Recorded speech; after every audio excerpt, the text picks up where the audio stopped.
Hey Tim, it's Friday, and so what that means, as you well know, is we've got news that impacts people tomorrow.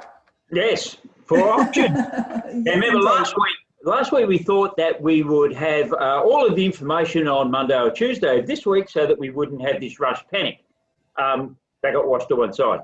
So that's the bad news, that we've only just found out what's happening after a lot of back and forth.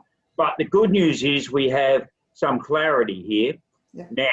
So you can have 20 people on the property. Now the property is the boundaries of the premises that it sits on. And so, that excludes the vendor, family, and the agents. Correct. 20 people. Yep. So you'll have to take your shoes off to be able to count fingers and toes to get to 20. So we now to have 20 people on there. Mm-hmm. But if you have more than 20, then they can stand off the property, so they'll be on the footpath or the nature strip, these sorts of things. Yep. And the purpose of all of this is to guarantee this social distancing of the 4 metres and 1.5 metres away from one another, which is all important. But we can now go ahead with our auctions if we have greater than the 20 bidders. Now, whilst we're talking about bidders, it makes sense that you police it in such a way that you only have those people that are going to be actively involved in the auction actually standing on the premises itself, on the property, participating. All the neighbours and everybody like that, we'd be encouraging people, have somebody there at your auction, somebody working for you if you're the agent, to encourage those people to stand back away from it. We only want participants there. So I think, and it's got to be 4 square metres, so the 4 square metre rule applies for people standing on the nature strip or in the middle of the street, which I know happens at some auctions. Yeah. Okay. Look, and that will continue with a bit of luck. I hope that is the case. There's strong competition at auctions. Yeah. But we do need to bring those people that are actually participating in it closer, and those people who are spectators, push them further away. Now, great news.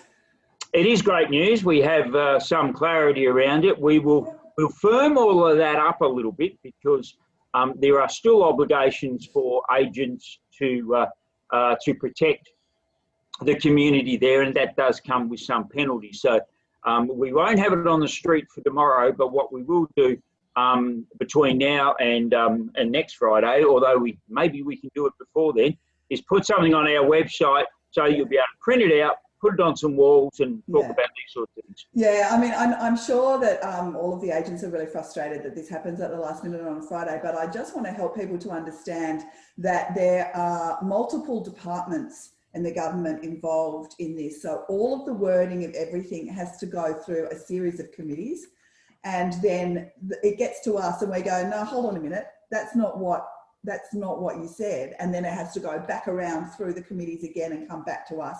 And so that's why things take so long. We are working our hardest, we promise you, to get things as soon as we can. We literally got the last email about 30 seconds before we jumped on the Zoom. So we can't do it any faster, but we've also got some other good news. You're right. We couldn't have pushed this one any harder than we have. And so we have some other really, really good news for Friday.